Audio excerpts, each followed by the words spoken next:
Hello student, good morning to all of you. Myself Ashish Shukla. मैं आप सबको कक्षा 11 रसायन शास्त्र चैप्टर फर्स्ट के बारे में इंट्रोडक्शन देने जा रहा हूं। तो आइए देखते हैं। सर्वप्रथम रसायन विज्ञान का परिचय। रसायन शास्त्र अर्थात रस तथा रंजकों का शास्त्र है। रसायन शास्त्र वास्तव में हमारे जीवन में भी रसमय तथा रंगीन बनाता है। अब जानते हैं, इसे अंग्रेजी भाषा में केमिस्ट्री कहा जाता है और इसकी उत्पत्ति अरबी भाषा के कीमिया शब्द से हुई है, जिसका अर्थ है गुप्त या रहस्य। अब आइए परिभाषा देख लेते हैं। रसायन शास्त्र विज्ञान की वह शाखा है रसायन शास्त्र विज्ञान की वह शाखा है जो पदार्थ, उनके संगठन, गुणों तथा उनमें होने वाले विभिन्न प्रकार के परिवर्तनों का अध्ययन कराती है, जिसे हम रसायन शास्त्र कहते हैं। रसायन शास्त्र के जन्मदाता कौन हैं? लेबोजियर। अब देख लेते हैं रसायन शास्त्र की प्रमुख शाखाएं। नंबर 1 है अकार्बनिक रसायन, दूसरा है कार्बनिक रसायन, तीसरा है भौतिक रसायन, चौथा है वैश्लेषिक रसायन, पांचवा औद्योगिक रसायन, छठवां जैव रसायन, सातवां है नाभिकीय रसायन। अब देख लेते हैं हम सब मिलकर रसायन शास्त्र का महत्व एवं इसके कार्य क्षेत्र कौन कौन से हैं। तो नंबर 1 है दवाओं में इसका उपयोग किया जाता है, औद्योगिक क्षेत्र में भी इसका उपयोग किया जाता है, कृषि के क्षेत्र में उपयोग किया जाता है, सुख सुविधाओं के लिए रसायन शास्त्र का उपयोग किया जाता है, रसायन और ऊर्जा संसाधन में भी इसका उपयोग किया जाता है, युद्ध काल में भी रसायन का उपयोग किया जाता है और आधुनिक उपकरणों एवं पदार्थों के निर्माण में भी इसका उपयोग किया जाता है। अब समझ लेते हैं द्रव्य या पदार्थ की प्रकृति। ऐसी कोई वस्तु जिसमें द्रव्यमान होता है, अर्थात वह स्थान घेरती है, जिसे इंद्रियों से अनुभव किया जा सके, उसे द्रव्य या पदार्थ कहते हैं। अर्थात हम कह सकते हैं कि एक ऐसी वस्तु जिसमें स्थान घेरने का गुण पाया जाता है, उसे हम पदार्थ कहते हैं। अब आइए आगे देख लेते हैं।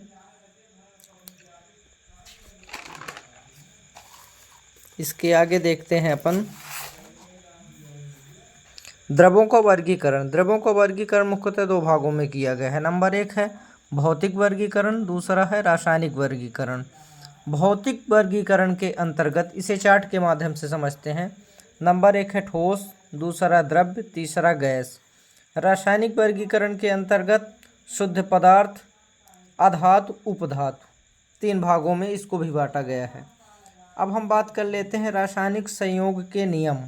तो रासायनिक संयोग के नियम सबसे महत्वपूर्ण क्वेश्चन है, ये परीक्षा में पूछा जाता है, परीक्षा की दृष्टि से बहुत ही महत्वपूर्ण क्वेश्चन है, तो इसे बिल्कुल ही समझेंगे अच्छे तरीके से। नंबर 1 है आपका द्रव्य संरक्षण का नियम, दूसरा स्थिर अनुपात का नियम, तीसरा गुणित अनुपात का नियम, चौथा व्युत्क्रम अनुपात का नियम और पांचवा है गैलूसाक गैसी आयतन का नियम। आइए सर्वप्रथम समझते हैं द्रव्य संरक्षण का नियम। द्रव्य संरक्षण के नियम का प्रतिपादन सन 1789 में लाबोजियर नामक वैज्ञानिक के द्वारा, जिसे हम रसायनज्ञ भी कहेंगे, इनके द्वारा प्रतिपादित किया गया था। इस नियम के अनुसार इन्होंने क्या बताया? इन्होंने बताया अपने नियम के अनुसार कि रासायनिक परिवर्तन में भाग लेने वाले पदार्थों, रासायनिक परिवर्तन में, समझिएगा शब्दों को पकड़ना, रासायनिक परिवर्तन में भाग लेने वाले पदार्थों का कुल द्रव्यमान परिवर्तन के पश्चात, जब पदार्थ भाग लेंगे, परिवर्तित होंगे, तो क्या कहेंगे? रासायनिक परिवर्तन में भाग लेने वाले पदार्थों का द्रव्यमान परिवर्तन के पश्चात बने हुए पदार्थों के द्रव्यमान के बराबर होता है। अर्थात दूसरी भाषा में हम कह सकते हैं कि किसी भी रासायनिक परिवर्तन में या रासायनिक अभिक्रिया में भाग लेने वाले द्रव्य को ना तो नष्ट किया जा सकता है और ना ही उत्पन्न किया जा सकता, बल्कि हम इसे एक दूसरे रूप में परिवर्तित कर सकते हैं। सरल भाषा में समझेंगे कि द्रव्य को ना तो नष्ट किया जा सकता है और ना ही उत्पन्न किया जा सकता, बल्कि इसे एक दूसरे रूप में परिवर्तित किया जा सकता है। इसका आप स्क्रीनशॉट ले सकते हैं। दूसरा नंबर देखेंगे, स्थिर अनुपात या निश्चित अनुपात का नियम। जैसे नाम से ही स्पष्ट होता है, इसका प्रतिपादन, इस नियम का प्रतिपादन सन 1799 ईस्वी में प्राउस्ट के द्वारा किया गया था। इस नियम के अनुसार किसी शुद्ध रासायनिक पदार्थ के विभिन्न अवयवी तत्वों का, किसी शुद्ध रासायनिक पदार्थों के विभिन्न अवयवी तत्वों का अनुपात सदैव स्थिर होता है। अर्थात हम कह सकते हैं कि विभिन्न प्रकार की अभिक्रियाओं में भाग लेने वाले पदार्थों के अवयवी तत्व सदैव निश्चित अनुपात में पाए जाते हैं।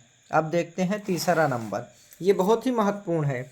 तीसरा नंबर, वेरी मोस्ट, गुणित अनुपात का नियम। इस नियम का प्रतिपादन सन 1803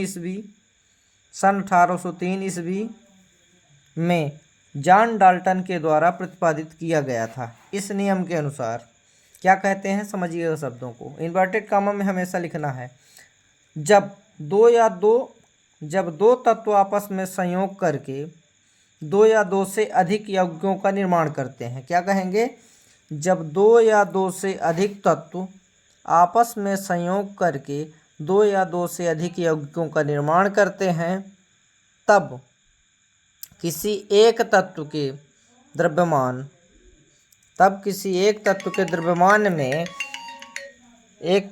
द्रव्यमान में जो दूसरे तत्व की निश्चित मात्रा से संयोग करते हैं तो सदैव एक सरल अनुपात होता है। कहने का मतलब, जब दो तत्व आपस में क्रिया करते हैं और दो या दो से अधिक तत्वों का निर्माण करते हैं, तब बनने वाला पदार्थ, जो पदार्थ बनता है, तो एक तत्व की मात्रा दूसरे तत्व की निश्चित मात्रा से संयोग करती है, तो उसका एक सरल अनुपात होता है। अब अगला नंबर देखेंगे, गैलूसाक का गैसीय नियम। इस नियम का प्रतिपादन सन 1808 ईस्वी में गैलूसाक के द्वारा प्रतिपादित किया गया था। इस नियम के अनुसार समान ताप और समान दाब, क्या होना चाहिए, समान ताप और समान दाब की परिस्थितियों में जब गैस आपस में क्रिया करती हैं, समान ताप, शब्दों को पकड़ना है, समान ताप समान दाब की परिस्थितियों में गैस आपस में क्रिया करती हैं, तो इनके आयतन में एक सरल अनुपात होता है। अर्थात बनने वाला उत्पाद भी गैसीय अवस्था में यदि हो तो उसके आयतन में सरल अनुपात होगा। कहने का मतलब ये है कि जब समान ताप और समान दाब की परिस्थितियों में गैस आपस में क्रिया करती हैं, तो बनने वाला पदार्थ यदि गैसीय अवस्था में पाया जाता है तो उसका आयतन भी सरल अनुपात में होगा।